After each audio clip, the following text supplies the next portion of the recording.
Good morning, WTU. Just a very quick live feed. Yeah, that's what it was about. I've had a few people share articles and talk to me about something that's been put into the news today about a green card scheme by another activism group or reform group.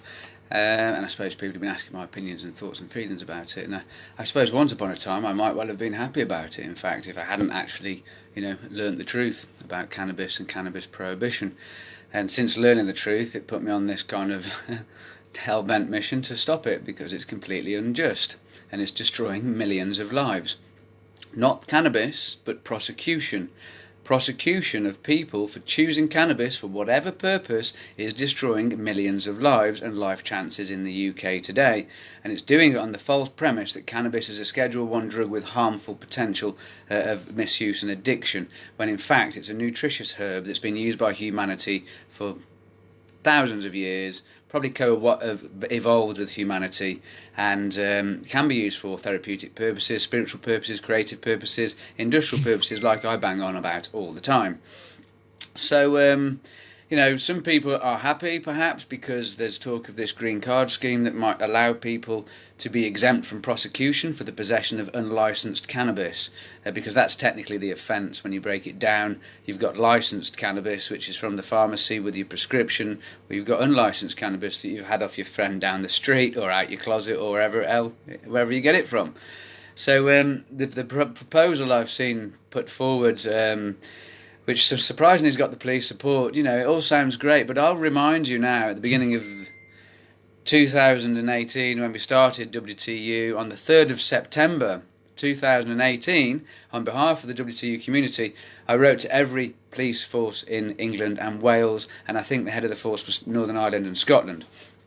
This letter was calling for peace and an end to the war on cannabis. It was calling for amnesty and for the police to apply their power of discretion and stop prosecuting people for cannabis for whatever purpose, whether it's medical or whatever. So long as you're not harming another individual, the law has got no right to infringe or impose on your life. If you're causing harm or loss to another, then fair enough. Now, the only loss we're causing is a loss to the pharmaceutical cannabis industry. So, I don't find it a good thing. Now, obviously everyone knows whose group it is, but I'm not going to bother speaking specific names. But, I've smoked spliffs with this person outside Parliament when we've both spoken at the same event, not together, but at the same occasion.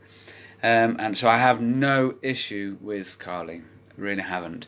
I believe she's genuinely sick, just like myself. So, I think she's just done everything that her conscience tells her is the right thing to do. So, I have no issues there. I hope it doesn't get taken that way. But my own conscience hasn't allowed me to do that, because it leaves millions of people to have their lives destroyed by prosecution. Not by cannabis, but by prosecution. Now, I've spoken quite passionately about this previously. It's why, even though I am a medical case and I might qualify for one of these green cards, but everyone has an endocannabinoid system. Why should you have to be sick and dying before you qualify for access to cannabis? How about using it as, prophylactically, to prevent illness? How's about just using it because it's safer and better than alcohol?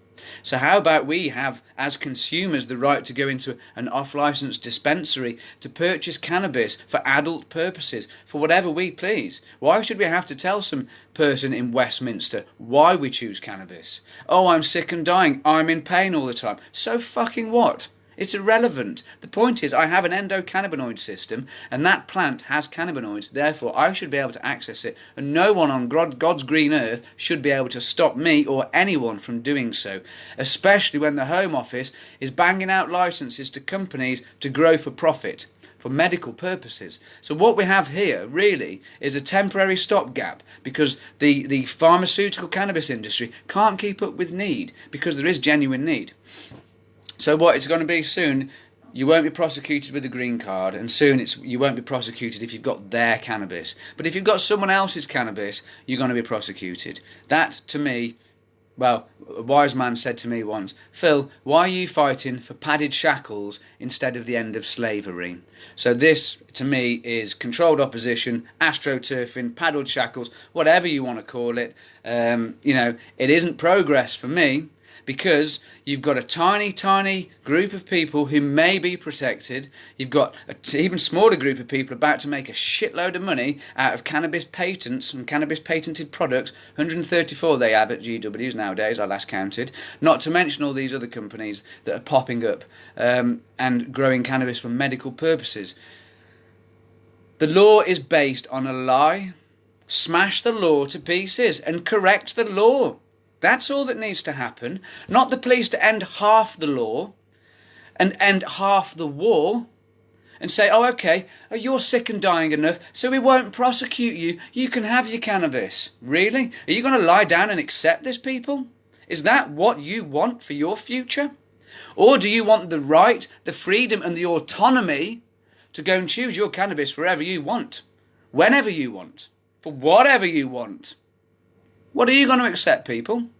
As you've already noticed, I won't be extorted by the pharmaceutical cannabis industry, which is why I still don't pay all my sickness benefits onto a private prescription, and why I still grow my own and admit it freely all the fucking time, and wait for the door to come down, right? So, what are you going to accept? Are you going to accept that they will allow you to have 7 plants? You can grow 7 plants with our seeds, because that's what's coming. Well, our friend, Uncle Tony, Philip Anthony Bevington, he had more than 7 plants. He needed more than 7 plants. I've got more than 7 plants. I need more than 7 plants. And I've got friends who I've lost and friends I still have. They will die if they only have 7 plants. So will you accept only the freedom to grow 7 plants? Or will you insist on the right to do what you need to do for you, so long as you're not harming another person? So that is what the WTU has always been about. So some might feel, oh, well, the fight's over now, you can go and get a green card and you won't be prosecuted. No, that's not the fight over. That is turning your back on everyone that doesn't qualify for a card or an exemption or a prescription. Now, let's remember our roots, ladies and gentlemen. How many of us started off as a recreational, as they call it, a recreational consumer? How many of us used cannabis because we didn't want to get pissed? We didn't want to get drunk, or we didn't want to take pharmaceuticals. A lot of us started off that way. A lot of us weren't sick before we used cannabis. A lot of us used it recreationally or for other purposes. And you're going to turn your back on them now just because you're sick and dying? My conscience can't live with that. You do what you will, but my conscience can't live with that. So, to me, this isn't an amnesty. The only amnesty we should see is an amnesty against all people who currently cultivate cannabis and supply the whole country. You should have a full amnesty against everyone that illegally cultivates and supplies everyone, right?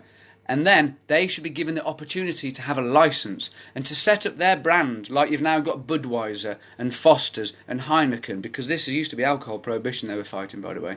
So they should have opportunity to become their brand and to become suppliers of cannabis for adult purposes, which could be medical, recreational, spiritual, creative, nutritional, whatever you want to use it for. Why should Westminster tell you what you can do with your body? I don't feel they should. So, again, what are you going to accept? What are you going to settle down for? What are you going to lie down for and take? You know, I won't be extorted by a pharmaceutical industry. I won't have to justify to have access to this plant that we have fraudulently been denied, that government have never had any right to take from us, no legal or full justification, whilst at the same time they have been using taxpayers' money to fund a research company to make hundreds of cannabis-derived medicine patents that are now worth hundreds of billions of dollars. So government and Westminster and people in there and their little corporate buddies, they can all make billions, literally billions, from cannabis, pharmaceutical cannabis, while the likes of me, Tony, or anyone else that uses it or gets it themselves remain prosecuted, or if someone isn't sick enough, or if they don't qualify, they're going to get prosecuted. How can that be right? So anyway, as you can tell, I'm not in favour. My fight's still going on. I'm putting every ounce of strength I've got into the WTU case. I'm thankful to say Robert actually refused to represent this group a few weeks ago because he wants to remain committed to the WTU cause. I spoke with him my thoughts and feelings about this today and about the injustice, about how millions are going to be left to be prosecuted for no good reason. And he agreed that injustice needs to end, and he promised to do all he can to help us. So I'm going to do all I can. He's going to do all he can. What are you going to do? Can you do all you can, please? Whatever that may be. It's getting hard work, but not much support. But as you can tell, I'll carry on by myself if I have to. Right, on that note, I'm going to carry on. Crowd Justice page is in review now. That will be getting launched soon. So if you believe in freedom, right, not medical cannabis that doesn't exist. I've got medical cannabis, right, because it takes away my pain. Anyone that uses it that's had prescribed cannabis prefers mine to the prescribed cannabis. So that quality is a bit of a thing going on as well. So this medical cannabis is nonsense. It's your intent, it's your purpose. And why should someone who wants to use it to relax be prosecuted?